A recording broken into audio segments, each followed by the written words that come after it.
गौतम बुद्ध ने यह सिखाया कि जीवन में शांति और खुशी प्राप्त करने के लिए मनुष्य को भूतकाल और भविष्य काल में उलझना नहीं चाहिए।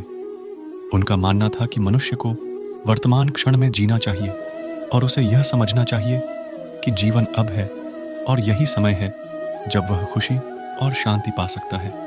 उनके अनुसार क्रोध में पड़ने से मनुष्य को सजा मिलती है, न कि किसी और को। उन्होंने यह सिखाया कि क्रोध मनुष्य को अपने आत्मा को नष्ट करने का कारण बनता है और इससे सजा मिलती है। उनका सिद्धांत था कि समझदारी, संयम और शांति के माध्यम से ही मनुष्य क्रोध से बच सकता है और खुद को दुख से मुक्त कर सकता है। गौतम बुद्ध ने यह बताया कि हजारों लड़ाइयों के बाद भी मनुष्य तब तक नहीं जीत सकता जब तक वह अपने ऊपर विजय प्राप्त नहीं कर लेता है। उनका सिद्धांत था कि व्यक्ति को अपने आत्मविश्वास में सुधार करना चाहिए और उसे अपनी क्षमताओं का सही रूप से पहचानना चाहिए। वह मानते थे कि आत्मा की विजय ही असली जीत है, जो बाह्य परिस्थितियों से अधिक महत्वपूर्ण है। सूर्य, चंद्र और सत्य, ये तीन चीजें कभी नहीं छिप सकती। गौतम बुद्ध के इस उपदेश से हमें यह सीखने को मिलता है कि सत्य कभी भी छिपा नहीं जा सकता है।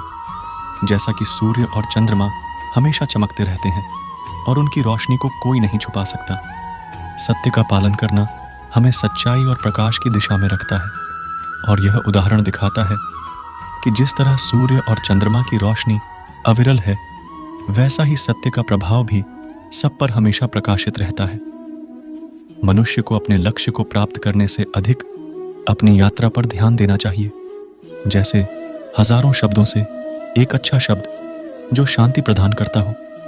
यह उपदेश हमें यह सिखाता है कि जीवन में हमें अपने लक्ष्यों की प्राप्ति के लिए भले ही मेहनत करनी चाहिए, परंतु हमें यह भूलना नहीं चाहिए कि इस यात्रा में हमें अपने चरम उद्देश्यों को प्राप्त करने के लिए हर कदम पर शांति और संतुलन को बनाए रखना चाहिए। यह भी दिखाता है कि एक शांत और प्रसन्न मन वाला व्यक्ति हमेशा अच्छा कार्य करने का सही मार्ग चुनेगा और उसका प्रभाव भी उसकी यात्रा पर होगा।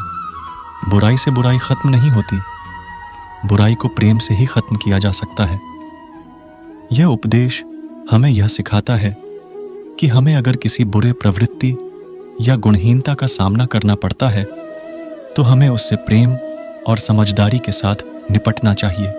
असत्य की राह पर चलने वाला मनुष्य दो ही गलतियां कर सकता है, या तो पूरा रास्ता तय नहीं करता या फिर शुरुआत ही नहीं करता। इस उपदेश से हमें यह सीखने को मिलता है कि सत्य की पथ पर चलने वाला व्यक्ति को ध्यान रखना चाहिए कि वह दो तरह की गलतियों से बचे। पहला, यदि वह पूरा रास्ता ना तय करे तो उसका लक्ष्य पूरा नहीं हो सकता। दूसरा, यदि वह शुरुआत ही नहीं करता तो उसकी क्रियाएं कभी आरंभ नहीं हो सकती। यह हमें यह सिखाता है कि सत्य की पथ पर चलने का मतलब है अपने लक्ष्यों की प्राप्ति के लिए सही रास्ता चुनना और उस पर कठिनाइयों का सामना करना, जिससे हम अपने उद्देश्यों की पूर्ति को हमेशा सुनिश्चित रख सकें। गुस्सा होने का मतलब है जलता हुआ कोयला दूसरों पर फेंकना, जो पहले स्वयं के हाथों को ही जलाता है।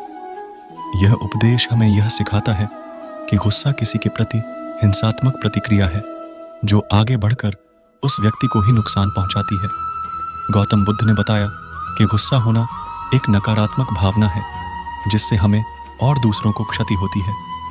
उनका सुझाव था कि हमें अपनी भावनाएं संयमित रखनी चाहिए और समस्त परिस्थितियों में शांति बनाए रखनी चाहिए, ताकि हम और हमारे चारों पड़ों को भी उपकारी बना सकें।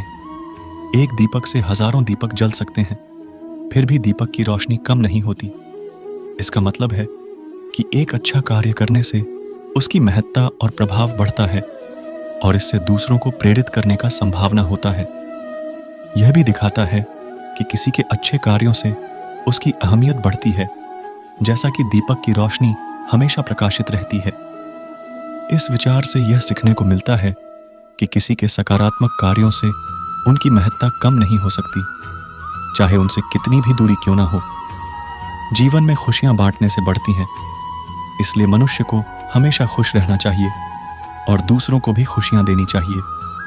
यह सिखाता है कि सच्ची खुशी तभी होती है जब हम उसे दूसरों के साथ साझा करते हैं। जीवन में कई संघर्ष और कठिनाइयां आती हैं, लेकिन हमें हमेशा दूसरों के साथ उत्साह और समर्पण के साथ रहना चाहिए, ताकि हम सभी मिलकर खुशियों का सामर्थ्य बढ़ा सकें। धन्यवाद दोस्तों, इस वीडियो को देखने के लिए। हमारे साथ बने रहें और भी रोचक वीडियो देखने के लिए हमारे चैनल पर आते रहें।